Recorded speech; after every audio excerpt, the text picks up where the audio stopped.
Welcome to our next whiteboard episode. A lot of people DM me.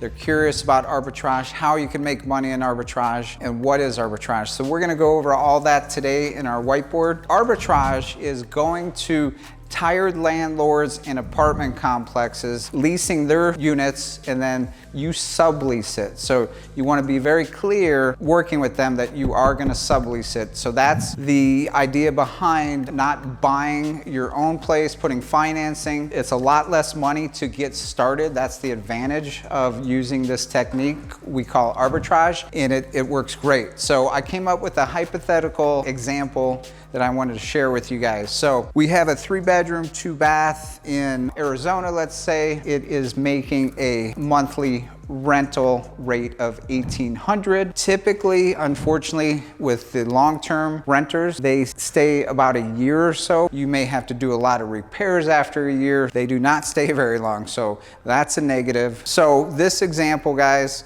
$1,800 a month, so you're basically making $60 a day on this property. The mortgage payment, there was a loan on it. It was $1,500 a month, taxes and insurance included in that. On this long-term rental, at the end of the day, the profit for the landlord was $300. Think about that. Say we got 10 of these and you're only making $300 a month. It's very slow. So you're actually only making $3,000 a month profit. So that's, another negative from my perspective, why I got out of long-term rentals altogether. That's the long-term side of it.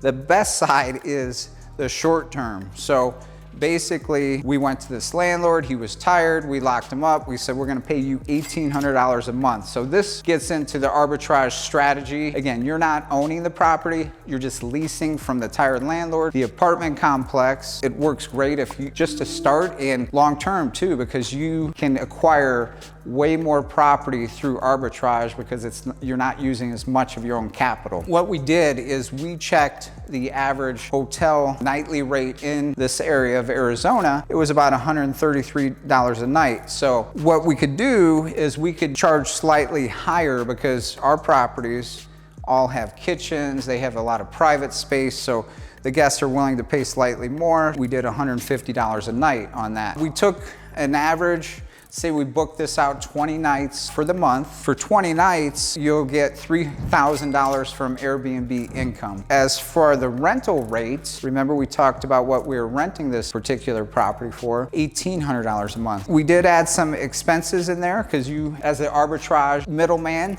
you would have to pay for utilities, which includes, your electric, your gas, your water. So this particular example we made up, utilities are approximately $300 a month. Subtracting all that, on this side, when we only booked 20 nights a month, our profit was $900. Now say we booked, and this has happened to me before, we booked the whole month, we may have booked 3 months. Instead of the $3,000, now you're making $4,500. Your profit's going up exponential. We just did it conservative to show you guys 20 nights. This short term is making $900, while the long term was only making $300. So you can see, guys, that profit is just velocity, which I always talk about, 300% more profitable on this example here, guys. So if you want to learn more, I just started a course. You definitely hit me up. Be happy to share that with you. It's called the PIAaccelerator.com, and you can check that out, and it